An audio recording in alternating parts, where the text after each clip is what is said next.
Hello बच्चों, मेरा नाम है हर्ष। आज के इस वीडियो लेक्चर में हम कवर करने वाले हैं क्लास 7th का चैप्टर नंबर 6, जिसका नाम क्या है बच्चों? Physical and chemical changes. हम इस पूरे चैप्टर को एग्जाम्पल के जरिए समझेंगे और सारे कॉन्सेप्ट को क्लियर करेंगे, ठीक है। तो सबसे पहले शुरू करते हैं चेंजेस से। तो सबसे पहले चेंजेस का मतलब क्या होता है, इस चीज़ को पहले समझते हैं, ठीक है। तो चेंजेस का मतलब सबको पता है, जैसे कि हमारे आसपास में कोई भी चीज़ है, अगर उसमें कुछ बदलाव हो जाता है तो हम उसको क्या कहते हैं? उसमें क्या हुआ है? चेंज हुआ है। तो मतलब कि जैसे कि हमारे पास कोई एप्पल है, जैसे कि हमने एप्पल ले लिया और अगर हमने उसको बीच में से काट दिया, यहाँ से ऐसे काट दिया, ठीक है, तो मतलब कि उसमें क्या हो गया है? कुछ चेंज हो गया है ना।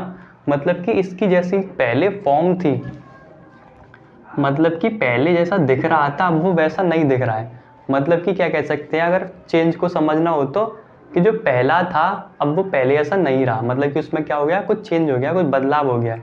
तो चेंज में क्या कह सकते हैं, जो उसकी जो फॉर्म है वो क्या हो गई है? चेंज हो गई है, ठीक है।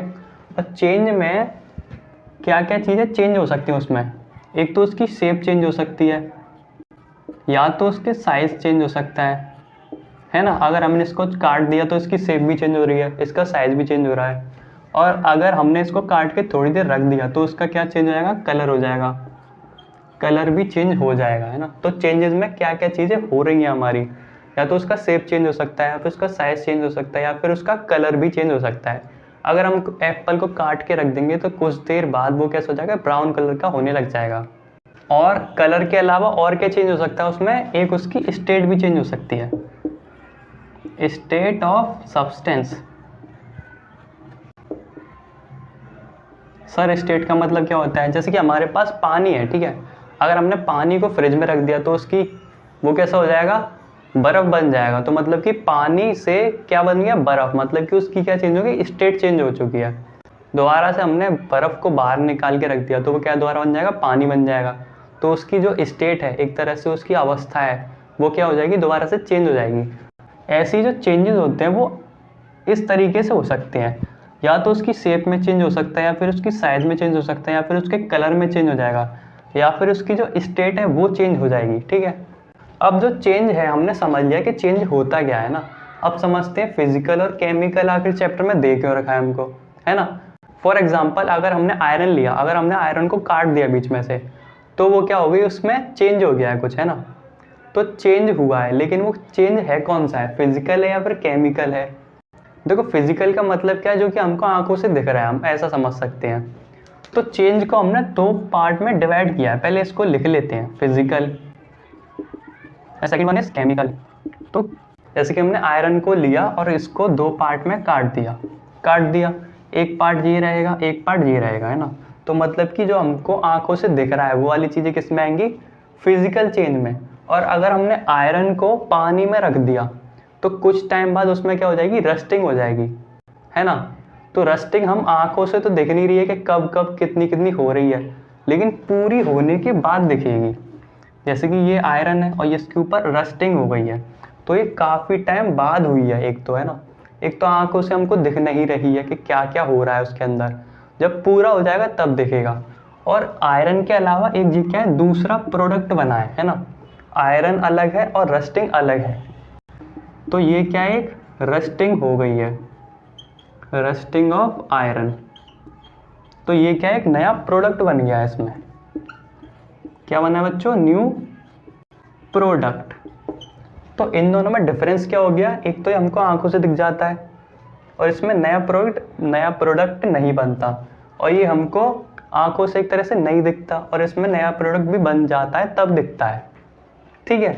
जैसे कि हमने एप्पल को अगर काटा तो उसमें क्या हुआ? उसका फिजिकल चेंज हुआ है, क्योंकि उसमें क्या हुआ है? उसका शेप या फिर साइज में चेंज हुआ है। लेकिन अगर हमने कुछ टाइम के लिए उसको रख दिया तो उसमें कलर कैसा हो जाएगा? उसका ब्राउन। तो ब्राउन जो कलर चेंज होगा, और जो ब्राउन कलर होगा वो क्या बना है? फेरिक ऑक्साइड बनी है, जो ब्राउन ब्राउन दिख रहा है हमको, है ना। तो वो जो नई चीज़ बनी है वो क्या हो जाएगा? उसका केमिकल चेंज। तो एप्पल में फिजिकल चेंज भी हो रहा है, केमिकल चेंज भी हो रहा है, ऐसा कह सकते हैं ना। अब इसको रब कर लेते हैं, ये हमने समझ लिया। और अगर हमको फिजिकल और केमिकल चेंज में और कुछ लिखना हो, जैसे कि फिजिकल चेंज होता क्या है, तो उसमें और क्या लिख सकते हैं? फिजिकल चेंज में हमारे क्या क्या होते हैं? या तो हमारी शेप चेंज हो सकती है किसी भी सब्सटेंस की, या तो उसका साइज चेंज हो सकता है, ठीक है, और उसका कलर भी चेंज हो सकता है। और इसमें ये प्रोसेस कैसी होती है? रिवर्सिबल।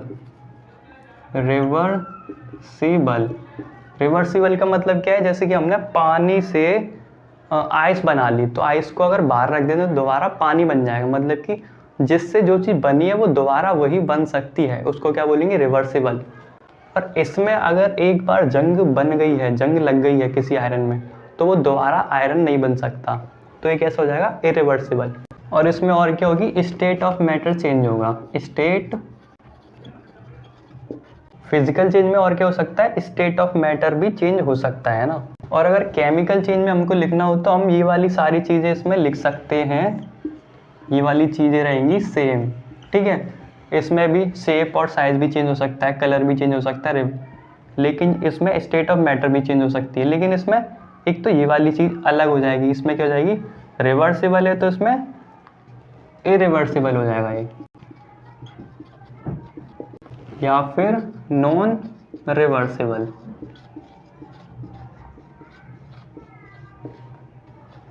तो इसमें रिवर्सिबल होगा मतलब कि दोबारा वही बन सकता है, और इसमें दोबारा वही नहीं बन सकता। आयरन से अगर रस्टिंग हो गई है तो वो रस्टिंग दोबारा से आयरन नहीं बन पाएगी। लेकिन इसमें अगर हमने पेपर लिया है, ऐसे कि पेपर लिया, उसको काट दिया है, तो उसको दोबारा से जोड़ा जा सकता है, ठीक है। और जो हमारा केमिकल चेंज होता है उसमें इनके अलावा और भी अगर नोट बना के लिखना चाहें एक्स्ट्रा में, तो क्या लिख सकते हैं? केमिकल चेंज में ये सारी चीज़ों के अलावा भी और क्या होता है इसमें? एक तो गैस प्रोड्यूस हो सकती है, गैस, ठीक है, या फिर लाइट निकल सकती है। न्यू प्रोडक्ट तो बनता ही है, उसके अलावा भी और क्या होता है? यहाँ पर एक और चीज़ लिख लेना, new product formed. New product formed, इसमें नया प्रोडक्ट नहीं बनता, इसमें बन जाता है, ठीक है। और इसमें इनके अलावा भी या तो गैस निकल सकती है, फिर लाइट भी निकल सकती है। और अगर इसकी डिफाइन लिखनी हो कि फिजिकल जो चेंज होता है उसको क्या, वो क्या होती है, और केमिकल चेंज जो होता है वो क्या होता है, ठीक है। तो फिजिकल चेंज को अगर हमको डिफाइन करना हो तो क्या करेंगे बच्चों? फिजिकल चेंज वो सारे चेंज होते हैं जो कि फिजिकल प्रॉपर्टी में चेंज होते हैं। तो इसको डिफाइन में अगर लिखना हो तो क्या लिखेंगे? Changes in physical property is called physical change, ठीक है। और अगर केमिकल में लिखना हो तो केमिकल की डिफाइन केमिकल चेंज की तो क्या लिखेंगे? Changes in chemical property is called chemical change, ठीक है।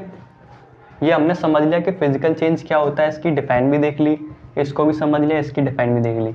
अब इन दोनों के अलग अलग इसके कुछ और ज़्यादा एग्जाम्पल देख लेते हैं जो कि हमको बुक में दे रखे हैं एनसीईआरटी में, ठीक है। अब देख लेते हैं कुछ एग्जाम्पल्स ऑफ फिजिकल चेंज के और केमिकल चेंज के।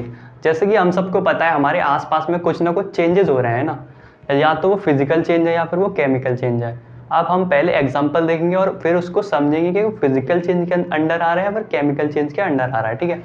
तो हमारे पास में आसपास में कुछ ना कुछ चेंज हो रहा है, एवरीथिंग इज चेंजिंग, ठीक है। हमारे आसपास में क्या हो रहा है? कुछ ना कुछ चेंज हो रहा है। जैसे कि एग्जांपल में अगर देखें अगर हम वाटर में क्या मिला देते हैं? शुगर मिला देते हैं, ठीक है, तो वो क्या बन जाता है? एक तरह से चाशनी या फिर शुगर सॉल्यूशन बन जाता है। तो वो फिजिकल चेंज में आ रहा है फिर केमिकल चेंज में आ रहा है, ये हमको बताना है। तो अगर हमने वाटर में शुगर मिलाया है तो जो वाटर की जो प्रॉपर्टी थी वो चेंज हो गई है। पहले वाटर कैसा था? एक तरह से उसमें टेस्ट नहीं था, है ना, और अब बनने के बाद में क्या बन गया है? वो मीठा मीठा हो गया है, मतलब कि उसकी क्या चेंज हो गई है? नया प्रोडक्ट सा बन गया है। तो हम इसको केमिकल चेंज में ले सकते हैं, ठीक है, क्योंकि यहाँ पर क्या हो रहा है? नया प्रोडक्ट बन रहा है एक तरह से। और अगर हमारे पास मिल्क है और मिल्क से दही बन रही है, कर्ड बन रही है, तो हम इस प्रोसेस को क्या कहेंगे? इसमें क्या हो रहा है? केमिकल चेंज हो रहा है, ठीक है। इसमें क्या हो रहा है? केमिकल चेंज हो रहा है। और ऐसे ही अगर हम एक रबर बैंड लें और उसको से खींचें, ठीक है, तो कुछ टाइम बाद वो कैसा हो जाएगा? लूज हो जाएगा। तो वो आपको बताना है कि वो फिजिकल चेंज में आता है या फिर केमिकल चेंज में आता है, ठीक है। और हमने चौक ली है ना, चौक, और उसको ऐसे बोर्ड पर घिस दी, तो जो चौक का पाउडर बना है वो किस में आ रहा है? फिजिकल चेंज में आ रहा है फिर केमिकल चेंज में आ रहा है। और अगर हमने कोई पेपर लिया, पीस ऑफ पेपर लिया, उसको काट दिया, 4 पीसों में काट दिया, तो फिजिकल चेंज में आ रहा है फिर केमिकल चेंज में आ रहा है, ठीक है। ये सब आपको कमेंट में बताना है, और इसके एग्जांपल्स आपको और जो हो तो मुझे भी बताना कमेंट में। अभी मैं जितने होते हैं उसको करा देता हूँ। और जैसे कि हमारे पास वाटर है, अगर हमने वाटर को हीट किया तो वो किस में कन्वर्ट हो जाएगा, स्टीम में। तो वो फिजिकल चेंज में आ रहा है फिर केमिकल चेंज में आ रहा है, वो आ रहा है बच्चों फिजिकल चेंज में, क्योंकि वाटर है वो रहेगा तो वाटर ही, अगर वो स्टीम बन गया तो, है ना। ये तो नहीं है कि वाटर के अलावा कुछ और बन जाएगा, तो मतलब कि वहाँ पर कोई नया प्रोडक्ट फॉर्म नहीं हो रहा है। जिन जिन चीज़ों में नया प्रोडक्ट फॉर्म नहीं होता वो वाली सारी चीज़ें किसके अंडर आती है, फिजिकल चेंज में। और जिसमें कोई चीज़ नई बन जाती है उसमें क्या बोलते हैं, उसमें क्या हो गया, उसका केमिकल चेंज हो गया है। और इसके अलावा और भी हमने देखे थे कुछ एग्जांपल, जैसे कि एप्पल में क्या बनना था, एप्पल से क्या बना था, जो ऊपर ब्राउन कलर का एक बन जाता है जो भी लेयर सी, उसको क्या बोलते हैं, फेरिक ऑक्साइड, जो कैसी होती है ब्राउन कलर की, और वो क्या होता है एक नया प्रोडक्ट बना है, उसको क्या बोलेंगे, केमिकल चेंज। ऐसी रस्टिंग ऑफ आयरन में जो आयरन है वो किस में कन्वर्ट हो गया, रस्ट में, इसलिए उसको रखेंगे किसमें, केमिकल चेंजेस में। और इसके अलावा अगर हम खाना लें, जैसे कि हमने एप्पल या फिर कोई फल ले लिया, फिर खाना ले लिया, अगर हम उसको ऐसे ही छोड़ दें कुछ दिनों के लिए तो खाने में क्या लग जाती है, फंगी लग जाती है, फिर वो ख़राब हो जाता है। तो वाला किस चीज़ों में आता है, वो आता है केमिकल चेंज में। क्यों आता है, क्योंकि वो जो प्रोडक्ट था हमारा वो किस में कन्वर्ट हो गया है, एक तरह से ख़राब हो गया है ना, कुछ टॉक्सिक सब्सटेंस बन गए हैं, इसलिए हम उसको रखेंगे केमिकल चेंज में। फिजिकल तो उसमें कुछ ज़्यादा खास चेंज हुआ नहीं है, ये तो नहीं है कि रोटी है तो वो कुछ मिठाई बन गई हो, ऐसा तो हुआ नहीं है ना, तो इसलिए हम इसको रखेंगे केमिकल चेंज में। और इनके अलावा एक और एग्जांपल मुझे याद आ रहा है जो कि हमारी एनसीईआरटी बुक में दे रखा है, और उसको हम थोड़ा सा और डिटेल में समझ लेते हैं, ठीक है। जैसे कि हमारे पास क्या है, एक मैग्नीशियम की रिबन है, तो मैग्नीशियम अगर हम लेते हैं, क्या लेते हैं, मैग्नीशियम की रिबन। सर ये मैग्नीशियम क्या होता है, देखो मैग्नीशियम को हम लिख सकते हैं शॉर्ट में Mg से, और मैग्नीशियम का मतलब क्या होता है, ये क्या होता है, एक तरह से मेटल होता है, ठीक है, और जिसका नेचर बच्चों कैसा होता है, एसिडिक। इतना क्लियर है, ठीक है। मैग्नीशियम को ऐसे लिख सकते हैं, ये उसका क्या है, सिंबल है, और मैग्नीशियम का मतलब क्या होता है, जो कि मेटल है, और इसका नेचर कैसा होता है, एसिडिक। अगर इसको हम हीट करें, ठीक है, तो हमने मैग्नीशियम की एक रिबन ली है, और उसको अगर हम हीट कर रहे हैं ऐसे खुले में, तो खुले में मतलब क्या होता है, एयर है उसमें, और एयर में प्रेजेंट क्या होती है, ऑक्सीजन। तो यहाँ पर हम क्या लिख सकते हैं, हीट कर रहे हैं in the presence of oxygen, ठीक है। तो ऑक्सीजन इससे क्या कर लेगी, रिएक्ट कर लेगी, तो हमारा क्या बन जाएगा, Mg। मैग्नीशियम तो ऐसे ही रहेगा, और ऑक्सीजन इसमें और जुड़ जाएगी ऐसे, ठीक है। तो हमारा ये क्या बन गया, मैग्नीशियम ऑक्साइड, इसको क्या बोलेंगे, मैग्नीशियम ऑक्साइड। और इसका नेचर बच्चों कैसा होगा, बेसिक। तो ये हमारा जो एग्जाम्पल या फिर जो हमारी प्रोसेस हो रही है, ये हमारी जो प्रोसेस हो रही है, इस प्रोसेस में हमारा चेंज क्या हो रहा है, एसिडिक से किस में कन्वर्ट हो रहा है, बेसिक में। मतलब कि एक नया प्रोडक्ट बनना है, वो क्या बनना है, मैग्नीशियम ऑक्साइड, है ना। तो जिस भी प्रोसेस में नया प्रोडक्ट बनता है उस प्रोसेस को क्या बोलते हैं, कि केमिकल चेंज हमारा हो रहा है। ये हमारा जो एग्जाम्पल था, ठीक है। और इसके अलावा एक और अगर हम एग्जाम्पल देखें तो क्या लिख सकते हैं, हमारे पास क्या है, एक सॉल्यूशन है। सॉल्यूशन का मतलब क्या होता है, एक तरह से लिक्विड है हमारे पास, वो किस चीज़ का है, कॉपर सल्फेट, CuSO4, ठीक है। ये क्या हमारे पास एक सॉल्यूशन है, जो कि हम इसको ऐसे लिख सकते हैं शॉर्ट में। अगर पूरा लिखना हो तो क्या लिखेंगे, कॉपर सल्फेट। इतना क्लियर है। तो कॉपर सल्फेट में अगर हम आयरन की नेल डाल देते हैं, मतलब कि आयरन की कीलें डालते हैं, आयरन नेल्स का मतलब क्या होता है, आयरन की कीलें, मतलब जो कील होती है घर में वाली। और ये वाला हमारा कैसा होता है सॉल्यूशन, ब्लू कलर का होता है, ठीक है। और अगर इसमें अगर हम ये डाल दें तो हमारा जो नई चीज़ बनेगी वो कैसे हो जाएगी, ग्रीन कलर की होती है। सर ऐसा क्यों होता है ना।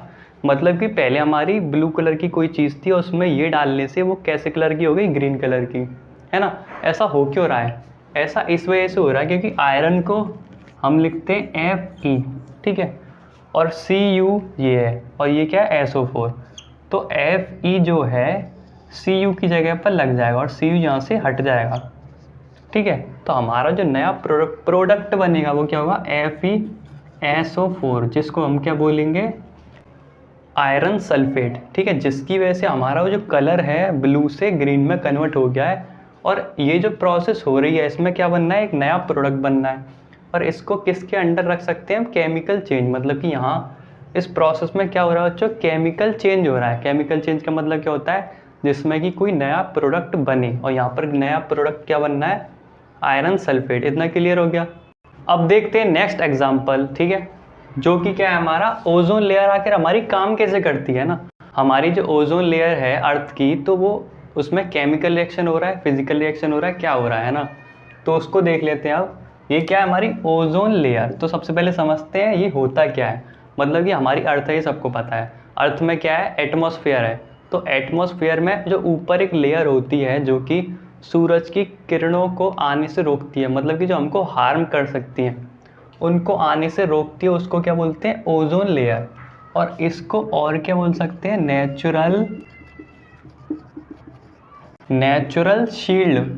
मतलब कि जो नेचर ने एक परत बनाई हुई है हमारे अर्थ पर, किसको बचाने के लिए, ह्यूमंस को, या फिर यहाँ पर जो भी चीज़ें हैं उनको बचाने के लिए। ऐसा क्यों, क्योंकि हमारा क्या होता है, सन होता है। मतलब कि हमारा नहीं होता, यूनिवर्स में क्या है, हमारे सन है, ठीक है।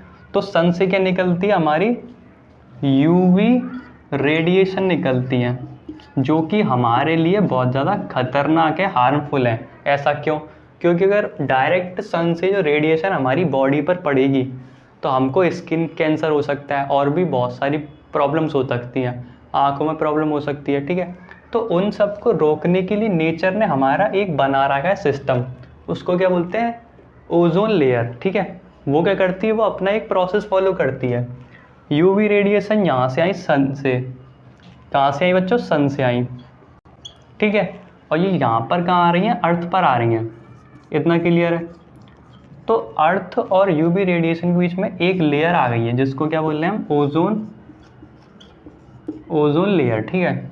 तो ओजोन लेयर जो होती है वो उसमें क्या होता है, O3, मतलब ऑक्सीजन का मतलब क्या होता है, O2। अगर इसमें एक और O जोड़ दें तो क्या बन जाएगा, O3। ये होती है हमारी ओजोन लेयर, ठीक है। तो अगर ये इससे टकराती है, जो रेडिएशन है हमारी वो टकराती है ओजोन लेयर से, तो यहाँ पर ये क्या होता है, जो ऑक्सीजन है 3 वो टूट जाती हैं। एक तो O2 में टूटती है, एक O में टूटती है, ठीक है। तो यहाँ पर हमारा क्या हो रहा है, एक तरह से केमिकल रिएक्शन हो रहा है, या फिर एक केमिकल चेंज हो रहा है ना। और अगर और बोलना चाहते हैं, क्या कहते हैं, एक केमिकल प्रोसेस हो रहा है जिसकी वजह से हमारी ऑक्सीजन जो है हमारी बन रही है, जो कि हमारी अर्थ के लिए बहुत ज़्यादा ज़रूरी है, ठीक है। सबको पता है क्यों ज़रूरी है। और यहाँ पर जो प्रोसेस फॉलो हो रहा है, इससे क्या हो रहा है, एक नया सब्सटेंस बनना है ना। मतलब कि O3 से क्या बनना है, O2 बनना है। तो इस प्रोसेस को क्या बोलेंगे, यहाँ पर क्या हो रहा है, केमिकल चेंज हो रहा है, पर केमिकल प्रोसेस हो रही है, ठीक है। समझ आ गया सबको। तो ये सबको समझ आ गया आखिर ओजोन लेयर काम कैसे कर रही है ना। सन से हमारी रेडिएशन आ रही है जो कि अर्थ पर आती हैं, जो कि हमारे लिए हानिकारक होती हैं। उसी हानिकारक रेडिएशन को रोकने के लिए एक ओजोन लेयर होती है अर्थ और सन के बीच में, है ना। जब भी रेडिएशन इससे टकराती है तो हमारी ऑक्सीजन निकलती है। तो यहाँ पर क्या हो रहा है, मतलब कि हमारा एक नया प्रोडक्ट बनना है ना। तो मतलब कि हमारा क्या हो रहा है, केमिकल चेंज हो रहा है। इतना समझ आ गया। अब बढ़ते हैं आगे। तो अब एक और टॉपिक को जान लेते हैं, वो क्या है हमारा, फोटोसिंथेसिस। तो जैसा कि इसके नाम से क्लियर हो रहा है, फोटो और एक तरफ क्या है, सिंथेसिस। फोटो क्या मतलब क्या होता है, एक तरह से कह सकते हैं एनर्जी, जो कि हमको कहाँ से मिल रही है, सन से मिल रही है, ठीक है। फोटो का मतलब क्या हो गया, जो कि सन से हमको एनर्जी मिल रही है। और सिंथेसिस का मतलब क्या होता है, कुछ बनना, है ना, या तो बनाना, मेकिंग। सिंथेसिस का मतलब क्या होता है, बनाना, ठीक है। इतना क्लियर है। मतलब कि सन से जो हमको एनर्जी मिल रही है, हम उससे कुछ बना रहे हैं, ठीक है। तो इस पूरे का मतलब क्या हो गया, सन से हमको कुछ एनर्जी मिल रही है, हम उससे कुछ बना रहे हैं, तो उसको क्या बोलेंगे, फोटोसिंथेसिस करना, ठीक है। तो हम तो ये करते नहीं है, ये सबको पता है, कौन करता है, फोटोसिंथेसिस कौन करता है, प्लांट करते हैं। और कहाँ पर करते हैं, पत्तियों में, ठीक है। अब ये जो प्रोसेस होती है, अगर होती कैसे है ना, प्लांट में जो फोटोसिंथेसिस होती है अपने फूड को बनाने के लिए, वो आखिर होती कैसे है। तो सबसे पहले हमारा क्या होता है, एटमॉस्फेयर होता है। एटमॉस्फेयर में हमारी क्या है, सॉइल है। हमारे पास क्या है, सॉइल है, ठीक है, एक तरफ सॉइल है और क्या है हमारे पास, पानी है। सॉइल में क्या होता है, एक पानी ले लेते हैं यहाँ पर सॉइल में, ठीक है, और दूसरी तरफ क्या है, ह्यूमंस हैं। अगर एनवायरनमेंट की बात करें जो कि ज़रूरत है प्लांट को फूड बनाने के लिए, तो ह्यूमंस क्या देते हैं, CO2, ठीक है। तो सॉइल से प्लांटों को क्या मिल रहा है, पानी मिल रहा है। ह्यूमंस से क्या मिल रहा है बच्चों, CO2 मिल रहा है, ठीक है, इतना क्लियर है। तो जब ये दोनों चीज़ मिलती हैं तो हमारा जो प्लांट है वो क्या बना लेता है अपने लिए, ग्लूकोज, ठीक है, और क्या निकालता है, O2 ऑक्सीजन, ठीक है। ग्लूकोज को ही और क्या कह सकते हैं, प्लांट का फूड। और ऑक्सीजन सबको पता क्या होता है। अब सर ये सन की जो एनर्जी थी वो यहाँ पर कहाँ पर यूज हो रही है, वो यहाँ पर यूज हो रही है। यूवी का मतलब क्या होता है, यूवी रेडिएशन है ना, अल्ट्रा वायलेट रेडिएशन, जो कि हमको कहाँ से मिल रही है, सन से मिल रही है। पानी और कार्बन डाइऑक्साइड जब सन की प्रेजेंस में ग्लूकोज और ऑक्सीजन बनाते हैं, उस प्रोसेस को क्या बोलते हैं, फोटोसिंथेसिस हो रहा है, ठीक है। कौन करता है, प्लांट करता है। कहाँ होता है, लीफ में होता है। और इस चीज़ को अगर हम रिएक्शन में लिखें तो कैसे लिखेंगे, यहाँ पर हमारा क्या होगा, ये होगा 6H2O प्लस 6CO2, इतना क्लियर है। ये क्या हो जाएगा यहाँ पर, सन। इसका मतलब क्या है, सन से हमको जो रेडिएशन मिल रही है उसकी वजह से कुछ बनना है। क्या बनना है हमारा, ये क्या बनना है हमारा, ग्लूकोज, जो कि प्लांट का क्या होता है, फूड, प्लस O2।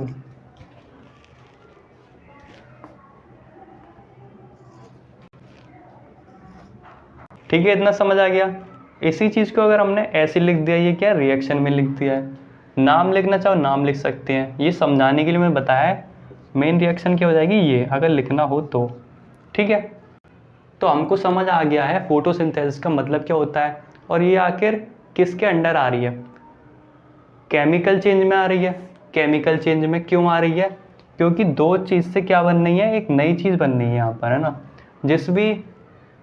जिस भी प्रोसेस में हमारी कोई नए प्रोडक्ट फॉर्म्ड होता है उसको क्या कहते हैं हम, यहाँ पर क्या हो रहा है, केमिकल चेंज हो रहा है, ठीक है, समझ आ गया। अब बढ़ते हैं आगे। अब देखते हैं हम अगला टॉपिक जो कि हमारा रस्टिंग ऑफ आयरन। तो जैसा कि इसके नाम से क्लियर हो रहा है, रस्टिंग, रस्टिंग का मतलब क्या होता है, एक तरह से खराब होना कोई भी चीज़, मतलब कि कोई भी चीज़ क्या हो रही है, स्पॉइल हो रही है, खराब हो रही है। और क्या हो रही है, आयरन हमारा क्या हो रहा है, खराब हो रहा है, या फिर आयरन से कुछ नया बनना है, तो उसको क्या बोलेंगे, रस्टिंग ऑफ आयरन, ठीक है। तो अब ऐसा हो कैसे रहा है और क्यों हो रहा है, ठीक है। तो हमारा जो आयरन होता है वो बच्चों सबको पता है क्या होता है, एक तरह से मेटल होता है। मेटल का मतलब क्या होता है, जो भी चीज़ में करंट पास हो जाए वो वाली सारी चीज़ किस में आती है, मेटल में आती है। तो आयरन हमारा क्या है, मेटल। और जब भी कोई भी मेटल हमारा पानी से या फिर हमारा ऑक्सीजन से रिएक्ट कर लेता है, यहाँ पर क्या आएगा, रिएक्ट करना। सर रिएक्ट का मतलब क्या होता है, रिएक्ट करने का मतलब होता है कि उनसे एक तरह से उनसे मिलजुल जाता है ना, मतलब कि जो हमारा आयरन मेटल था इन दोनों से कांटेक्ट में आ गया, इनसे मिल लिया है वो, है ना।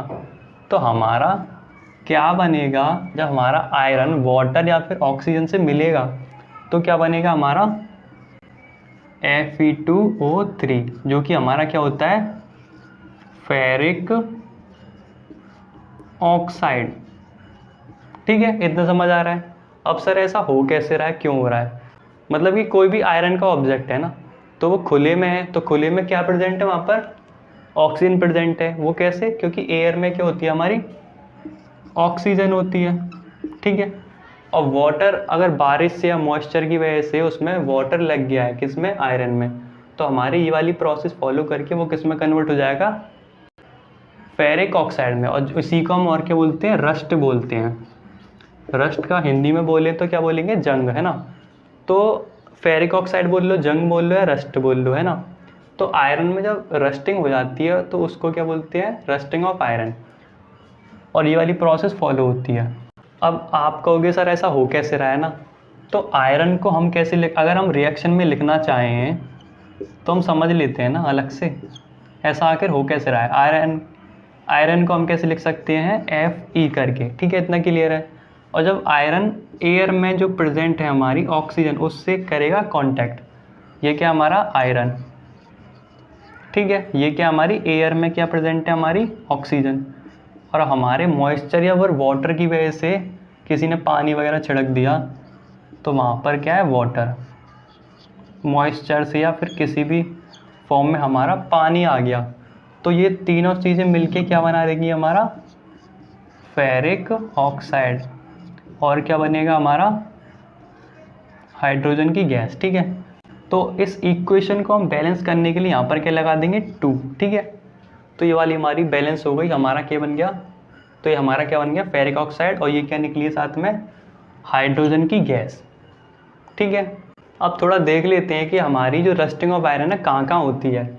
अगर हम एग्जाम्पल में देखें तो हमारे शिप्स होते हैं वहाँ पर होती है ना, जो जहाज़ वगैरह चलते हैं वो काफ़ी मेटल से बने होते हैं, उसमें क्या हो जाती है रस्टिंग हो जाती है। और ऐसे ही अगर हम और देखें तो जैसे कि आपको पता है जो भी मेटल के ऑब्जेक्ट हैं, आयरन के ऑब्जेक्ट हैं, उस सब में क्या हो जाएगा रस्टिंग हो जाएगी। तो एग्जांपल आप लिख लेना। तो हमने ये तो समझ लिया कि आयरन से रस्टिंग कैसे हो रही है, रस्टिंग ऑफ आयरन क्या होता है, ठीक है, इसको और क्या बोलते हैं फेरिक ऑक्साइड बोलते हैं। अभी जान लेते हैं कि आखिर इसको रोका कैसे जाए, क्योंकि कोई भी चीज़ अगर है तो उसको रोकने के तरीके भी होंगे। तो हम उसको क्या बोलेंगे, रस्टिंग ऑफ आयरन को क्या करेंगे, हम उसको प्रिवेंट करेंगे। तो क्या बोलेंगे प्रिवेंशन। प्रिवेंशन का मतलब क्या होता है, उस चीज़ को रोकना, मतलब कि आयरन की रस्टिंग को हम कैसे कैसे रोक सकते हैं। अगर हमारे पास कोई भी आयरन का ऑब्जेक्ट हो तो हम उसको क्या कर सकते हैं, पेंट कर सकते हैं। तो पहले तो पेंट करने से रुक जाएगा, या तो हम उस पर ग्रीस कर सकते हैं। ग्रीस का मतलब क्या होता है, एक तरह से ऑयली सब्सटेंस होता है, हम उस पर लगा देंगे। और सर ये सब करने से हो कैसे रहा है, अगर हम पेंट या ग्रीस करेंगे तो हमारा जैसे कि आयरन का ही कोई ऑब्जेक्ट है तो हमने यहाँ पर पेंट चढ़ा दिया या फिर ग्रीस कर दी, तो जिसकी वजह से वो ऑक्सीजन से कांटेक्ट नहीं करेगा और वाटर से भी कांटेक्ट नहीं करेगा आयरन। तो हमारी ये वाली प्रोसेस जो हो रही है फॉलो नहीं होगी, तो प्रोसेस ही फॉलो नहीं होगी तो प्रोडक्ट भी नहीं बनेगा, है ना। तो हमारा फेरिक ऑक्साइड जो रस्ट बन रही थी वो नहीं बनेगी, क्योंकि इसकी वजह से वो वाली चीज़ रुक गई है, जो कि यहाँ पर ये आयरन से कांटेक्ट कर रही थी वो रुक चुकी है। और इसके अलावा हम और क्या कर सकते हैं, यहाँ पर एक लेयर चढ़ा सकते हैं, लेयर ऑफ क्रोमियम की चढ़ा सकते हैं या फिर जिंक की चढ़ा सकते हैं। सर ये क्या होता है, ये भी हमारे एक तरह से सब्सटेंस होते हैं जो कि रस्टिंग को प्रिवेंट करते हैं, मतलब रोकते हैं। अगर हम इसके ऊपर लेयर चढ़ा देंगे किसी चीज़ की तो हमारी ये वाली इससे कांटेक्ट नहीं करेगी आयरन से, जिसकी वजह से हमारा जो है प्रोसेस फॉलो नहीं होगा, इसकी वजह से हमारी रस्ट नहीं बनेगी, ठीक है। तो हम इसकी लेयर चढ़ा देते हैं किसके ऊपर, आयरन के ऊपर, क्रोमियम की या फिर जिंक की। और अगर हम जिंक की लेयर आयरन पर चढ़ाते हैं तो उस प्रोसेस को क्या बोलते हैं, गैल्वेनाइजेशन।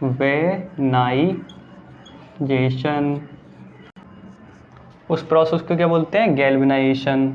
और अगर गैल्वेनाइजेशन को हमको डिफाइन करना हो तो क्या बोलेंगे, the process of depositing a layer of zinc on iron is called galvanisation. और हमारे जो आयरन के ऑब्जेक्ट्स होते हैं उसमें हमेशा क्या लग जाती है, जंग लग जाती है।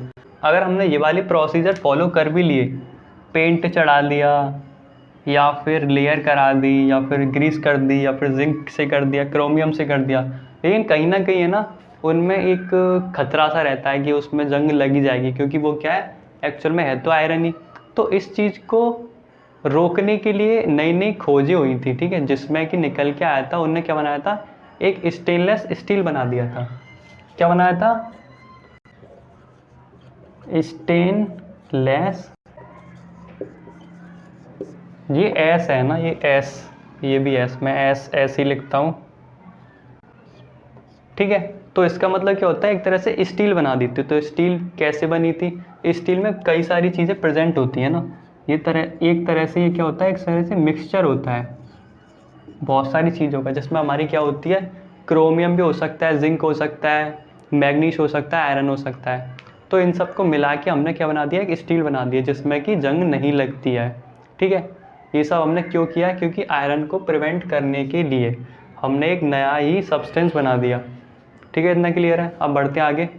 अब रह गया हमारा इस चैप्टर का लास्ट टॉपिक, आखिरी टॉपिक, जिसका नाम क्या है, क्रिस्टलाइजेशन। तो क्रिस्टलाइजेशन को सबसे पहले समझने से पहले हम समझ लेते हैं कि क्रिस्टल क्या होता है ना। तो सबसे पहले हम यहाँ पर लिख देते हैं क्रिस्टल। तो क्रिस्टल का मतलब क्या होता है, जैसे कि आप सबने चीनी देखी होगी, नमक देखा होगा।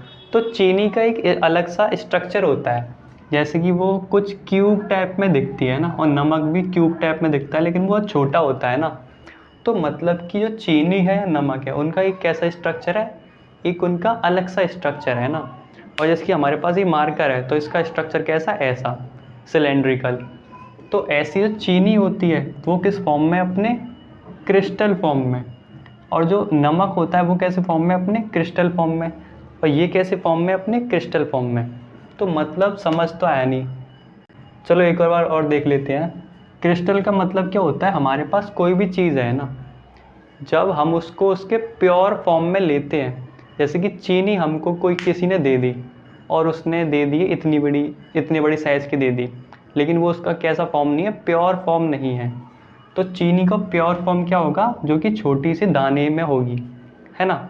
तो उसको क्या बोलेंगे, चीनी का क्या है, क्रिस्टल है। मतलब कि चीनी किस फॉर्म में, अपने क्रिस्टल फॉर्म में, या फिर क्या कह सकते हैं, अपने प्योर फॉर्म में है। इतना समझ आ रहा है। या फिर क्या कह सकते हैं, अपने 3D फॉर्म में है। ठीक है, या फिर और कहना चाहे तो और क्या कह सकते हैं, अपने ऑर्गेनाइज्ड फॉर्म में है। कुछ समझ आया। क्रिस्टल का मतलब क्या होता है, जब भी कोई भी चीज़ हमको उसके नेचुरल फॉर्म में मिले, मतलब कि उसके प्योर फॉर्म में मिले, तो उसको क्या बोलेंगे हम, कि वो उसका क्या है, क्रिस्टल फॉर्म है। ठीक है, जैसे कि हमारे पास मार्कर है, अगर ये मार्कर इस शेप में नहीं होता, किसी और शेप में होता, तो हम उसको उसका क्रिस्टल या फिर प्योर फॉर्म नहीं बोलते। हमको अगर इसी फॉर्म में मिलेगा तो हमको उसको बोलेंगे मार्कर का कैसा फॉर्म है, क्रिस्टल फॉर्म है, या प्योर फॉर्म है, 3D फॉर्म है, या फिर ऑर्गेनाइज्ड फॉर्म है। ऐसे ही अगर हमको चीनी कुछ इस शेप में मिलेगी, तो हम इसको नहीं बोलेंगे कि ये क्रिस्टल फॉर्म में है। अगर हमको इस शेप में मिलेगी तभी हम बोलेंगे वो किस में, उसके क्रिस्टल फॉर्म में, मतलब कि उसके प्योर फॉर्म में है। इतना समझ आ गया, अब तो आ ही गया होगा। ठीक है, तो जब भी किसी भी सब्सटेंस को, अब देखते हैं क्रिस्टलाइजेशन। तो जब भी किसी भी सब्सटेंस को उसके प्योर फॉर्म में निकाला जाता है, ठीक है, जब भी किसी भी सब्सटेंस को उसके प्योर फॉर्म में निकाला जाता है, तो उस समय हम जो प्रोसेस फॉलो करते हैं उसको क्या बोलते हैं, क्रिस्टलाइजेशन। ठीक है, क्लियर हो गया, अब तो समझ आ ही गया होगा। जब भी किसी सब्सटेंस को, जैसे कि हमारे पास कोई सब्सटेंस है, नमक, सॉल्ट, ठीक है, तो अगर हम सॉल्ट को उसके प्योर फॉर्म में निकालेंगे, मतलब कि ये वाली फॉर्म में, तो ये निकालने में जो हम प्रोसेस फॉलो करेंगे, उस प्रोसेस को क्या बोलेंगे बच्चों, क्रिस्टलाइजेशन। अब तो क्लियर है। तो क्रिस्टलाइजेशन हमने समझ लिया है, एग्जाम्पल पे हमने देख लिया है। नमक को हम समुद्र के पानियों में से निकालते हैं, तो हम क्या कर रहे हैं, वहाँ पर क्रिस्टलाइजेशन प्रोसेस फॉलो कर सकते हैं। ठीक है, और क्रिस्टलाइजेशन की प्रोसेस को हमको अच्छे से समझाने के लिए हमको एनसीईआरटी बुक में बच्चों क्या दे रखा है, एनसीईआरटी की बुक में हमको दे रखा है एक एक्टिविटी या फिर एक एक्सपेरिमेंट दे रखा है। ठीक है, अब उस एक्सपेरिमेंट को हम समझ लेते हैं कि वो क्या दे रखा है। एग्जाम्पल में हमने लिया पानी, ठीक है, क्या लिया, पानी लिया। पानी में हमने क्या डाला, डाइल्यूट H2SO4, डाइल्यूट H2SO4 डाला। ठीक है, वो कैसे डाला हमने, ड्रॉप करके। ठीक है, पानी में हमने डाइल्यूट H2SO4 डाला है। इसका मतलब क्या होता है, हमारे पास क्या है, एक तरह से एसिड है ना, कि एसिड है हमारे पास, जो कि जिसकी स्ट्रेंथ थोड़ी कम है ना। तो हमने पानी में ये डाला है ड्रॉप करके। इतना क्लियर है। और इस चीज़ को हमने क्या किया है, हीट किया है। इसका मतलब क्या होता है बच्चों, हीट करना। जब इस चीज़ को हम हीट करेंगे और उसमें और क्या मिला देंगे हम, CuSO4। ये क्या होता है हमारा, कॉपर सल्फेट, क्योंकि हमको इसके क्या निकालने हैं, क्रिस्टल निकालने हैं, तो इसको तो मिलाना पड़ेगा। और इस चीज़ को हमने सॉल्यूशन बनाया, उसको क्या क्या हीट किया, तो हमारे क्या बन के आएंगे, CuSO4 के क्रिस्टल बन के आएंगे। लेकिन ये बनने से पहले हमको करना पड़ेगा, जो हीट किया था उसको क्या करेंगे, बीच में कूल करेंगे, ठंडा करेंगे और फिल्टर करेंगे, ठीक है। तो हमने ये प्रोसेस जो फॉलो करी है, ये क्यों करी है, क्योंकि हमको क्रिस्टलाइजेशन प्रोसेस समझना था कि क्रिस्टलाइजेशन प्रोसेस को फॉलो करके हम कैसे क्रिस्टल को निकालते हैं किसी भी सब्सटेंस के उनके प्योर फॉर्म में। जैसे कि हमारे पास यहाँ पर क्या था, एक सब्सटेंस था, उसको हमने प्योर फॉर्म में निकाला है, मतलब कि उसके क्रिस्टल निकाले हैं, ठीक है। तो इस प्रोसेस को क्या बोलेंगे हम, क्रिस्टलाइजेशन। और इस प्रोसेस में हमने क्या क्या किया है, पहले पानी लिया है, फिर थोड़ा एसिड लिया है, फिर उन दोनों को मिला दिया है, और फिर क्या किया है हमने, CuSO4 मिलाया, क्योंकि इसी के क्रिस्टल निकालने हैं। और उसको हीट करने के बाद में हमने कूल किया है और उसको फिल्टर कर लिया है, ठीक है। तो इस प्रोसेस में क्या हो रहा है, हमारा जो CuSO4 था उसके हमारे छोटे छोटे क्रिस्टल बन के आ गए हैं, जो कि हम देख सकते हैं। वो कैसे कलर के होंगे, ब्लू कलर के, और जो कि हमको यहाँ पर नहीं विजिबल थे, जैसे कि प्योर फॉर्म में यहाँ पर अवेलेबल हो गए हैं, ठीक है। तो इस प्रोसेस को हम क्या बोलेंगे, क्रिस्टलाइजेशन। और इसको अगर और कुछ बोलना चाहें तो यहाँ पर क्या हो रहा है, ये एक तरह से फिजिकल चेंज हो रहा है, क्योंकि यहाँ पर ये कैसा था, एक तरह से प्योर फॉर्म में नहीं था, यहाँ पर हमने प्योर फॉर्म में ऑब्टेन कर लिया है, जो कि एक वही सब्सटेंस है, यहाँ पर कुछ नया चेंज नहीं हुआ है, खाली वही सब्सटेंस प्योर में आ गया है हमारे पास, ठीक है। तो यहाँ पर हमारा क्या हो रहा है, फिजिकल चेंज हो रहा है। तो वीडियो आपको कैसा लगा कमेंट में ज़रूर बताएं। Thank you.